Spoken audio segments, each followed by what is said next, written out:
¿Qué tal? Les habla Jorge Gestoso. En el programa de hoy, El Perú hoy, con otro notable invitado, Álvaro Campana Ocampo, historiador directamente desde Cusco.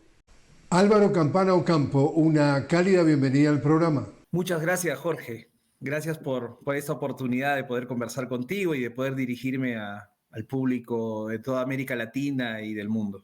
Álvaro, esta semana entonces dio comienzo el juicio a Keiko Fujimori. La Fiscalía pide, por corrupción, la Fiscalía pide 30 años de cárcel más 15 años de inhabilitación política.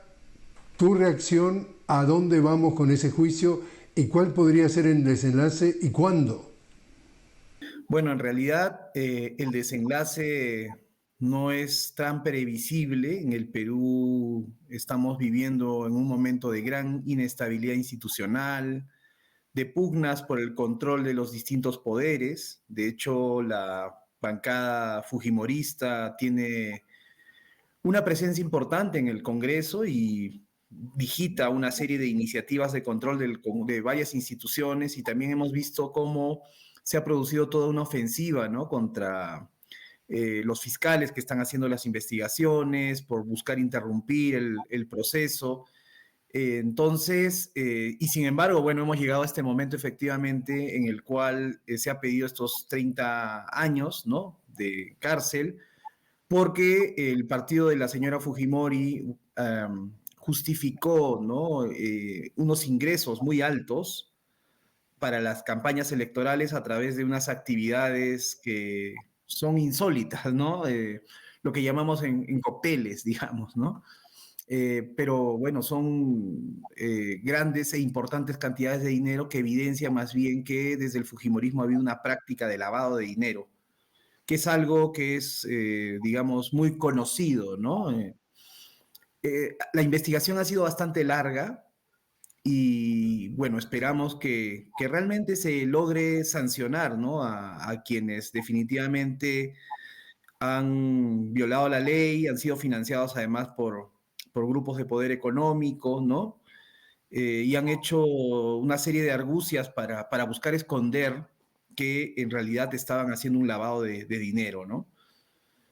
Ahora, sin embargo, lo que sí preocupa en el Perú, siendo correcto que haya este enjuiciamiento, es que la discusión política esté siempre mediada por temas relacionados con la justicia, ¿no? Eh, Ese es un tema, ¿no? Porque la discusión política ha sido dejada de lado y, claro, todo se ha judicializado. Ese es un problema, y esto tiene que ver justamente con que en el caso peruano, pues la mayoría de políticos, y no solo políticos, sino también empresarios, han estado involucrados en sonados casos de corrupción, lo que ha puesto en crisis al sistema político desde aproximadamente el año 2016-2017, cuando, bueno, estallan los escándalos de Lavajato, ¿no? Y no es lo único, por supuesto, pero a partir de ello, pues se empieza a evidenciar que hay un conjunto de instituciones que además están involucradas en casos de corrupción, y la sensación que tiene la ciudadanía es que la política en general es corrupta, ¿no? Y que, bueno, hay una desafección cada vez mayor con la política, con las instituciones, con el Estado, con la democracia, y eso no es positivo para el país, definitivamente, ¿no? Acá también tenemos otro elemento que me gustaría también que nos ayudes a poner en perspectiva.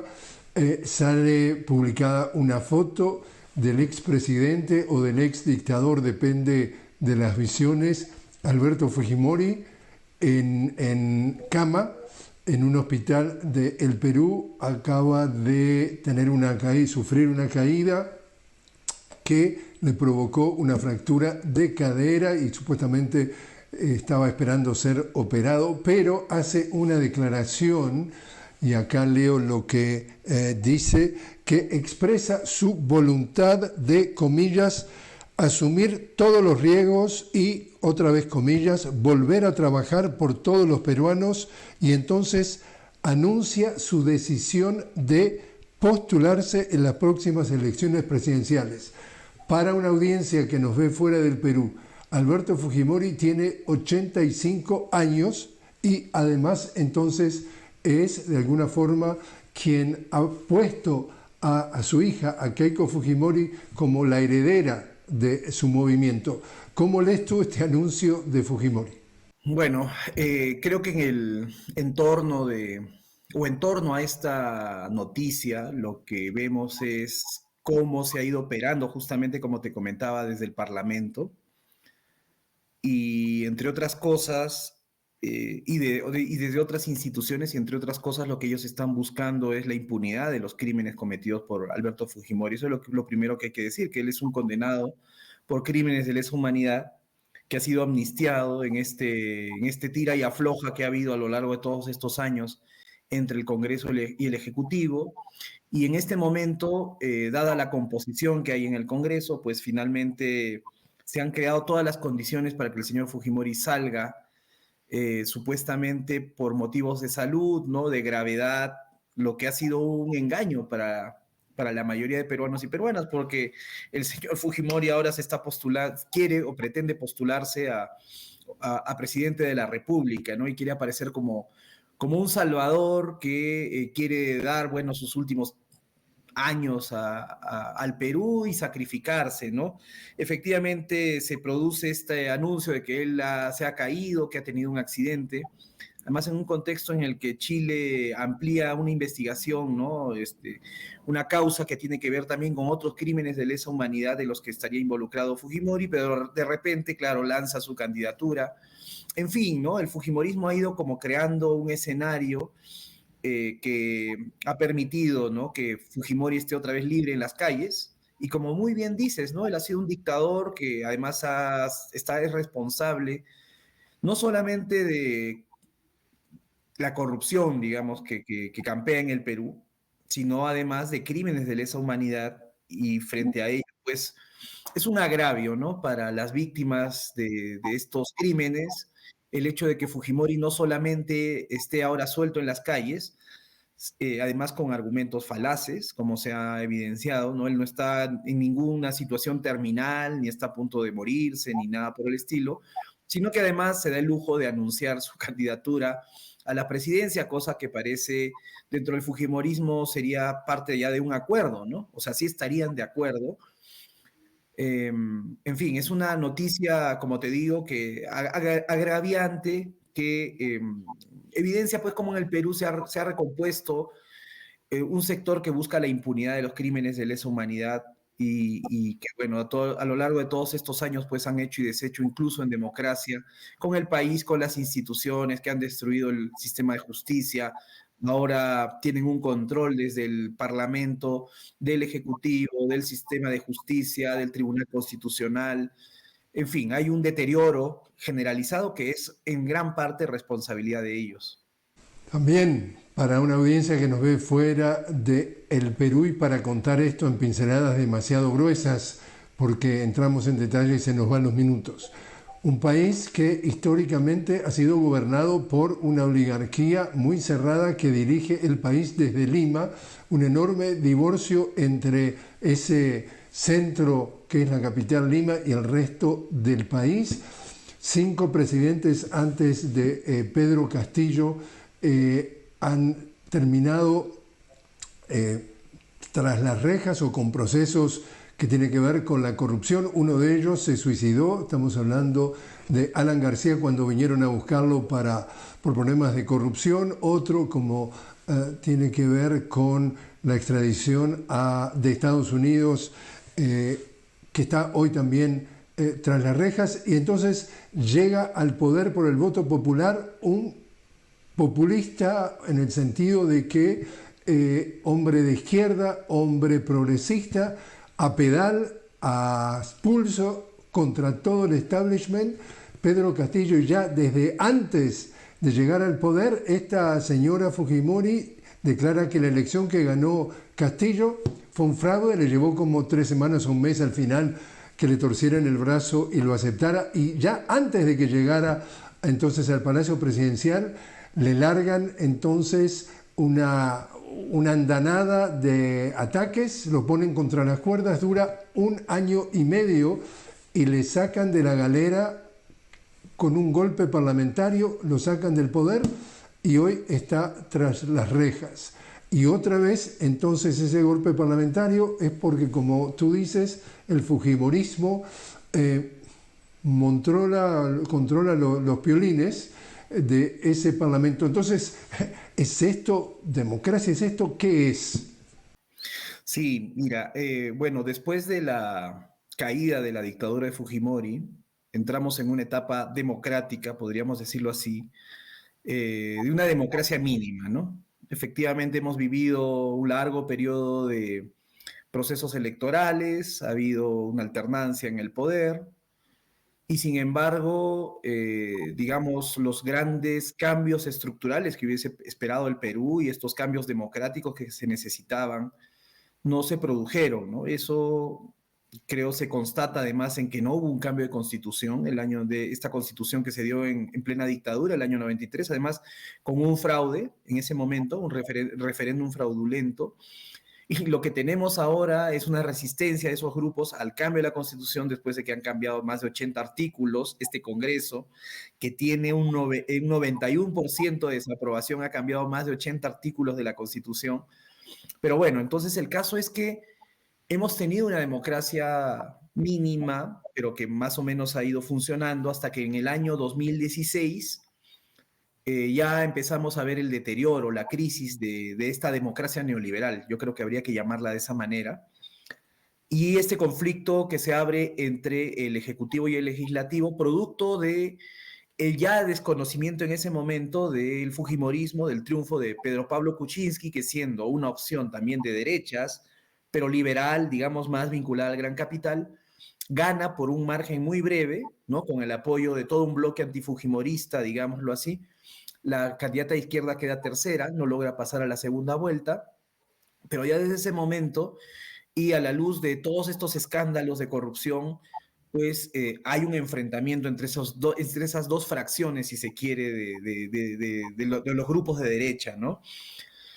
Y esa dinámica se replica en el año 2021, cuando Pedro Castillo efectivamente gana las elecciones, se ejecuta, ¿no? Esta dinámica que ya la hemos visto además en otros países, ¿no? Es la lógica con la cual actúa la ultraderecha en varios lugares, ¿no? Lo primero que hace es desconocer los resultados electorales, lo vimos en México, ¿no? La primera reacción en México fue decir, oye, acá está habiendo un fraude, ¿no? Y lo hemos visto. Y lo vemos en Estados Unidos también, Álvaro. Es cierto, en Estados Unidos también, con Trump, efectivamente. Entonces ya hay anuncios, ¿no? De que acá hay un fraude electoral y eso fue efectivamente lo que empezó a hacer el fujimorismo que quedó segundo, ¿no? Y digamos, luego de eso hay un desconocimiento de las autoridades electorales. Hasta ahora ellos insisten con que hubo un fraude, ¿no? Utilizando incluso alguna gente que fue cercana a Pedro Castillo, que dice que Dina Boluarte o el entorno de Castillo habló con las autoridades electorales para torcer la voluntad popular. Entonces han insistido con esto y efectivamente, como tú muy bien dices, lo que buscaban era deslegitimar el triunfo que Castillo alcanzó también por un margen muy breve, ¿no es cierto? Pero expresando, por un lado, una voluntad de cambio que ha sido muy persistente a lo largo de todos estos años en el Perú, ¿no? De cambiar las cosas de fondo. Castillo proponía, y la otra candidata de izquierda también, que es Verónica Mendoza, proponían un cambio de constitución, que es a lo que se han opuesto estos sectores, ¿no? Y por otro lado, también un sector de la ciudadanía que sigue viendo en el fujimorismo un peligro, ¿no? Un grave peligro a la democracia como ahora lo estamos evidenciando, ¿no? Entonces, estamos efectivamente, como tú muy bien dices, después de todo este proceso en el que cae Castillo también por un anuncio que hace él de reorganizar el sistema de justicia, en fin, que no tenía ninguna capacidad de hacerse efectivo, termina siendo vacado después de varios intentos de vacancia. Efectivamente, hemos visto un asedio desde el Congreso, particularmente al gobierno de Castillo, y lo que se ha abierto es un periodo, digamos, de recomposición autoritaria de ese modelo neoliberal, ¿no? Donde hemos vuelto pues a escenarios que nos hacen recordar mucho a los años 90 e incluso yo te diría escenarios peores, ¿no? porque el Perú vivió un estallido social, más de 50 muertos, además asesinados en las movilizaciones por militares y por policías en las calles, cosa que yo te digo, yo fui un activista, estuve en las calles en los años 90 como ahora, a mí en este momento me da más miedo salir a la calle a protestar que en los años 90 donde teníamos una dictadura más o menos abierta, ¿no?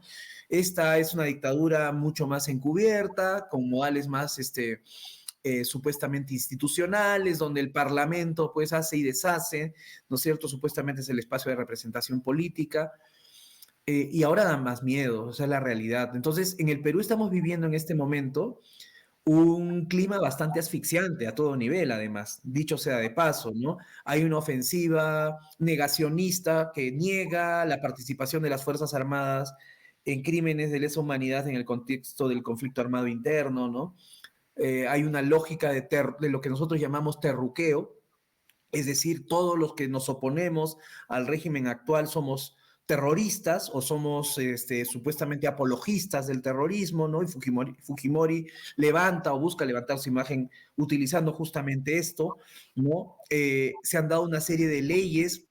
Por ejemplo, se destituyó a 2 miembros de la Junta Nacional de Justicia para recomponer ese organismo. Ahora estamos en medio también de una disputa con el Poder Judicial porque se ha ordenado la reposición de estos magistrados. Tenemos una Defensoría del Pueblo también controlada por ellos. Una serie de leyes también que buscan controlar. Por ejemplo, es inaudito el cine. El cine en el Perú está buscando ser controlado, incluso se plantea que hayan militares en los jurados que dan los incentivos para la producción cinematográfica en el Perú, que ha logrado además lauros importantes a pesar de las condiciones tan adversas.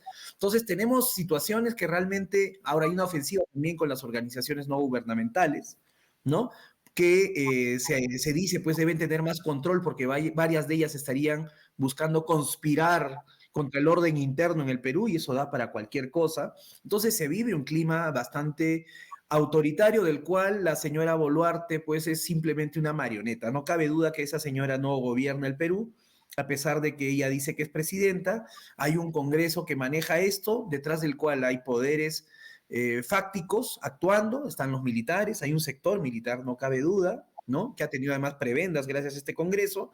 Tenemos una serie de lobbies de algunos grupos económicos emergentes que, por ejemplo, han desregulado la explotación de la Amazonía, ¿no? Han formalizado la explotación informal que se estaba produciendo en la Amazonía, por ejemplo, ¿no? Entonces, así vamos encontrando una serie de elementos que han ido, pues, evidenciando que este Congreso es una especie, una conjunción, ¿no? De intereses que tienen muy poco que ver con los intereses nacionales, ¿no?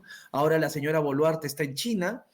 Ella ha ido de manera inconstitucional allá, gracias al Congreso, porque nadie queda a cargo en el Perú. O sea, el Boluarte no tiene vicepresidentes. Entonces, ¿quién gobierna el Perú? Hace unos días tuvimos un sismo de 7 grados en el sur del Perú y, digamos, 3 días después recién se le ha dado una respuesta.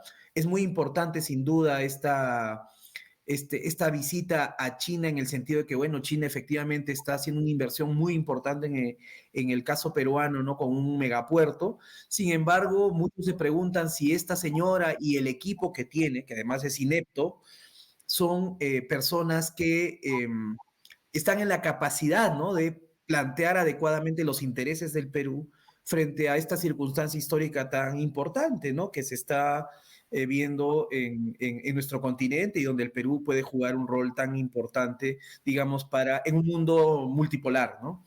Álvaro, te invito a hacer una pequeña pausa. Estamos hablando con Álvaro Campana Ocampo, directamente desde Cusco, sobre el Perú hoy. Ya regresamos.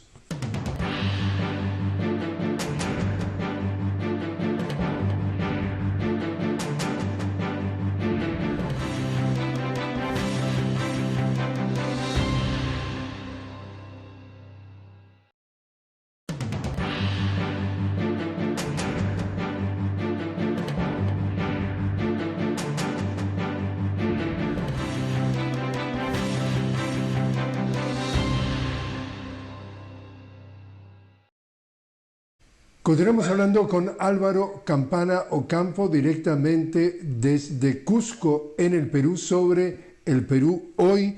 Nos dabas entonces un panorama en el primer segmento, Álvaro, de la situación política. Háblanos cómo juegan estos medios de comunicación hegemónicos, los de mayor audiencia, si son al servicio del interés público o son un brazo más de los grandes intereses económicos. Sí, los grandes medios han satanizado pues cualquier opción de cambio, han tenido un rol muy activo en las últimas elecciones, no cabe duda, han anunciado este peligro del comunismo como ocurre en otros lugares del mundo, a la vez que en estos tiempos, sobre todo, han llevado la noticia al plano de la preocupación de la ciudadanía sobre temas relacionados a la seguridad, ¿no? Tú no ves medios de comunicación donde se hable realmente de política en el Perú. Todos los medios de comunicación, todos los noticieros están concentrados en hablar de las extorsiones, de los asesinatos, porque están preparando también en ese terreno, ¿no? Un escenario para un posible gobierno autoritario que busque ponga orden. En fin, es parte de algo que desde los medios se ha hecho a lo largo de este tiempo. Son medios que son bastante tibios con las denuncias de corrupción que tiene el régimen actual, a diferencia de lo que ocurría con Castillo, ¿no? Por ejemplo, donde, bueno, lo mínimo era puesto en relieve y era causal eh, de vacancia, digamos, ahora pues se le perdona todo al régimen y a la señora Boluarte, aunque también hay un sector de esa prensa de derecha que está en contra de Boluarte o que por momentos muestra un perfil más crítico. Pero podemos decir en general, como tú dices, que tenemos una prensa al servicio del poder y que ha ido legitimando una serie de tropelías que se han cometido contra las instituciones, como ya lo hemos mencionado, y contra la propia democracia, ¿no? ¿Cómo dirías tú entonces, para finalizar, Álvaro, de qué es el panorama rumbo a las próximas elecciones presidenciales? Que estamos en un escenario bastante adverso para la democracia, para las fuerzas de cambio. Ellos están poniendo las reglas, ¿no? Están haciendo una serie de cambios a nivel congresal, a nivel de las reglas de juego, sin consultarle a las grandes mayorías. Entonces, y parte de lo que ocurre de esto se evidencia en esta iniciativa del señor Fujimori, del ex dictador o dictador de postularse incluso a la presidencia de la República, ¿no? Entonces ellos están jugando a controlar el poder de manera total y yo la verdad creo que si no se produce algo, un cambio en este momento, no que nos saque de esta situación, pues vamos a ir a unas elecciones amañadas, controladas por la derecha, por estos grupos de poder, ¿no? Que van a asegurarse el control del poder, lo que no han podido hacer de ganar directamente las elecciones en todos estos años, ¿no? Y que han buscado controlar desde el Parlamento, van a buscar ahora controlarlo también desde el Ejecutivo, y eso están apuntando y ha ido apuntando en los últimos años. Entonces este intento de Pedro Castillo, el expresidente, que en definitiva de lo que es en sus antecedentes, un maestro rural muy humilde, sin ninguna estructura de los grandes capitales para financiarlo y sin embargo logra representar, digamos, la voluntad de la mayoría del pueblo peruano, sobre todo que viene de una región que ha sido particularmente golpeada por la derecha.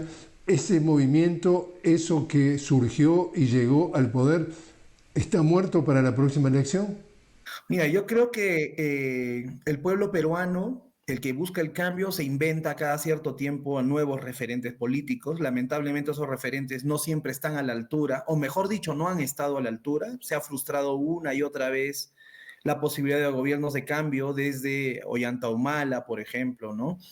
Varios candidatos proponían cambio en el Perú.